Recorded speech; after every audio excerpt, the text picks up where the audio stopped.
नमस्कार. मी जयंत मिरवणकर. शुभं करोती या माझ्या यूट्यूब चॅनलमध्ये तुम्हा सर्वांचं खूप खूप स्वागत. आज एका नव्या विषयाची मालिका घेऊन मी तुमच्या पुढे येतोय. माझ्या विषयाचं नाव आहे कौरव पांडवांचा फॅमिली ट्री अर्थात वंशवेल. या मालिकेमध्ये कौरव पांडव हे केंद्रस्थानी ठेवून त्यांच्या आधीच्या 3 पिढ्या म्हणजे पणजोबा पणजींपासून त्या कौरव पांडवांच्या पुढचे 3 म्हणजे पणतूपर्यंतचा प्रवास या माझ्या मालिकेतून आपण पाहणार आहोत. यातील नातेसंबंध आणि विशेष चित्तविधक अशा कथा मी तुम्हाला या माझ्या मालिकेतून सांगणार आहे. ही माझी मालिका तरुण मुलांना विशेष आवडेल अशी मला खात्री वाटते. त्यांची बदलती शिक्षण पद्धती, नोकरी यामुळे या कथा त्यांच्या कानावर बहुधा पडलेल्या नसतील आणि त्यामुळं या कथा त्यांना नक्कीच उद्बोधक वाटतील. कौरव पांडवांचे पणजोबा पणजी कोण? ग्रेट ग्रँडपॅरेंट्स कोण? या प्रश्नाचं उत्तर मजेशीर आहे. याच्यामध्ये 3 युगुलं म्हणजे जोडपी आहेत आणि त्या 3 युगुलं किंवा जोडप्यांमध्ये 2च पुरुष आणि 2च स्त्रिया आहेत. कसं काय? हे आपल्या पहिल्या काही भागांमध्ये याची उत्तर आपण बघणार आहोत.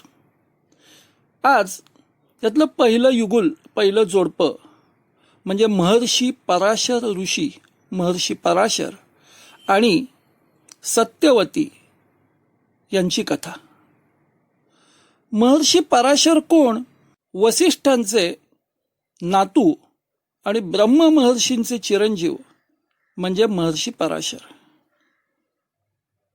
महर्षी पराशरांनी मोठी ग्रंथसंपदा निर्माण केलेली आहे.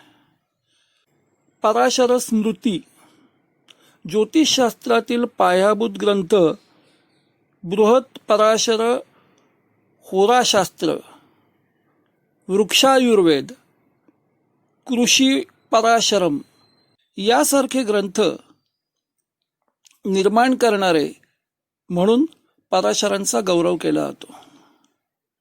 असे हे पराशर ऋषी हिमालयामध्ये तप करण्यासाठी निघाले असताना एका संध्याकाळी यमुनेच्या काठावर एका वस्तीपाशी आले. ही वस्ती तेथील कोळी, मच्छीमार, नावाडी लोकांची होती. त्यांचा दशराज हा मुख्य होता. या दशराजानेच ऋषींच्या रात्रीच्या मुक्कामाची सोय केली. दुसऱ्या दिवशी भल्या पहाटे दशराजाने आपली कन्या काली उर्फ मत्स्यगंधा हिला बोलवलं आणि ऋषींना नावेतून यमुनेच्या पहिलं तीरी सोडण्यास सांगितलं. ही मुलगी दिसायला सुंदर असली तरी तिला मासळीचा घाण वास यायचा आणि म्हणून तिला मत्स्यगंधा म्हणत.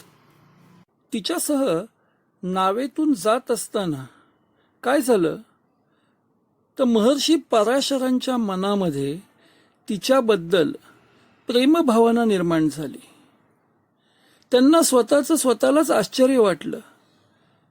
त्यांच्या मनात आलं, मी निष्कांचन निर्धन साधक, वैराग्याचा एक उपासक, हिमालयाचा मी तो यात्रिक, मनात माझ्या का उपजावे संसाराचे प्रेम, देवाघरचे ज्ञात कुणाला विचित्र नेमानेम. त्यांच्या मनामध्ये तिच्याबद्दल उत्कट प्रेमभावना निर्माण झाली. काय होती ही भावना? ही क्षुद्र विषय वासना होती का? एवढे महर्षी असलेले पराशर हे स्त्रीलंपट होते का? मुळीच नाही. मला वाटतं पुढे हस्तिनापूरच्या राजसत्तेच्याच नव्हे तर समस्त मानवतेच्या कल्याणासाठी एक सुपुत्र तिच्या पोटी जन्माला घालावा अशी त्यांना अंतःप्रेरणा झाली असावी. आपल्या वर्तमानातल्या फुटपट्ट्यांनी इतिहासातली माणसं मोजण्याचा वेडेपणा आपण करता कामा नये. पुढील कथाभाग जेव्हा तुम्ही ऐकाल त्यावेळेला माझं म्हणणं तुम्हाला निश्चित पटेल. पराशरांच्या कृपाप्रसादानेच तिचा मासळीसारखा असलेला घाणवास नष्ट झाला आणि तिला दिव्य गंध प्राप्त झाला. ती योजनगंधा झाली, ती गंधावती झाली. आपल्या मनातील प्रेमभावना त्यांनी तिला बोलून दाखवली. त्यांनी तिची आर्जव केली.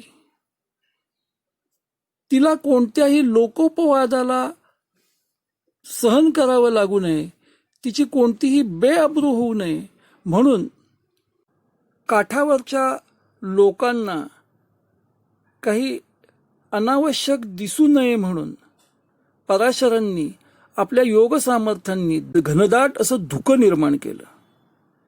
नदीच्या मध्यावर त्यांनी एक बेट निर्माण केलं, एक द्वीप निर्माण केला आणि त्यांची नाव त्या द्वीपावर जाऊन थांबली. त्या ठिकाणी त्या दोघांचं मधुर मिलन झालं. पराशर ऋषींनी तिला 2 वर दिले. त्यातला एक वर असा की तिला प्राप्त झालेला दिव्य गंध चिरकाळ तसाच राहील आणि दुसरा त्याहून महत्वाचा वर म्हणजे तिचं शील, तिचं कौमार्य तसंच टिकून राहील. कोणत्याही लोकनिंदेला, लोकोपवादाला तिला तोंड द्यावं लागणार नाही. असे वर देऊन आध्यात्मिक साधनेसाठी पराशर ऋषी तिथून निघून गेले. या मिलनातून लागलीच तिला एक सुपुत्र जन्माला आला. वर्णाने काळा असल्यामुळं त्याचं पहिलं उपजत नाव कृष्णा हे झालं. बेटावर जन्माला आलेला म्हणून त्याला द्वैपायनही म्हणतात. आणि आज आपण ज्यांना ओळखतो ते व्यास मुनी म्हणजेही हाच मुलगा. आश्चर्य म्हणजे तो लहान मुलगा एकाच दिवसात मोठा झाला असा उल्लेख आहे. तो तरुण झाला. त्याने आईला वंदन केलं आणि तू जेव्हा जेव्हा माझं स्मरण करशील त्या त्या वेळेला मी तुला भेटायला येईन असं वचन देऊन तोही आध्यात्मिक साधनेसाठी निघून गेला. महर्षी व्यासांचे आपल्यावर अनंत उपकार आहेत. त्यातील पहिला उपकार हा हस्तिनापूरच्या राजसत्तेवर आहे.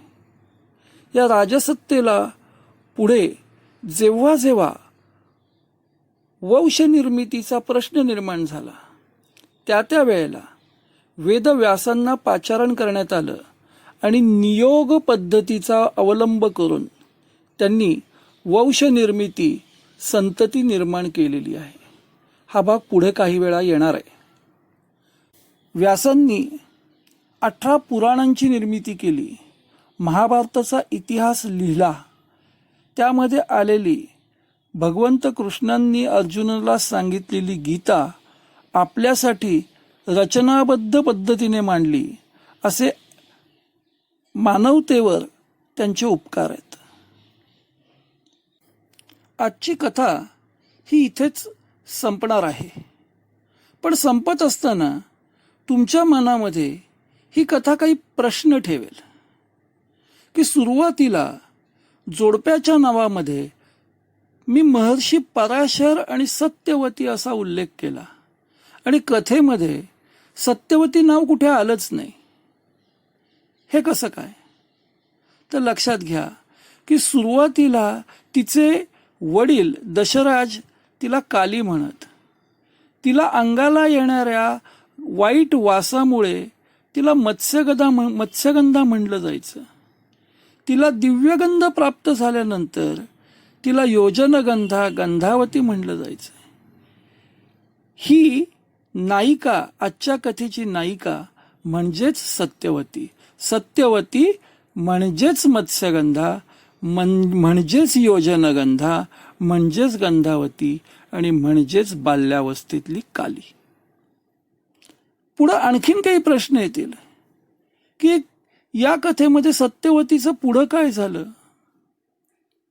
हस्तिनापूरच्या राजसत्तेशी तिचा काय संबंध, पांडवांची कौरवांची ती पणजी कशी, महर्षी पराशर हे कौरव पांडवांचे पणजोबा कसे, वेद महर्षी व्यास हे कौरव पांडवांचे आजोबा कसे.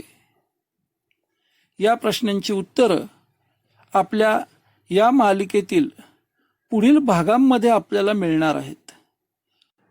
त्यामुळे आज वेद महर्षी व्यासांना आपण मनोमन नमस्कार करायचा आणि आज इथेच थांबायचं.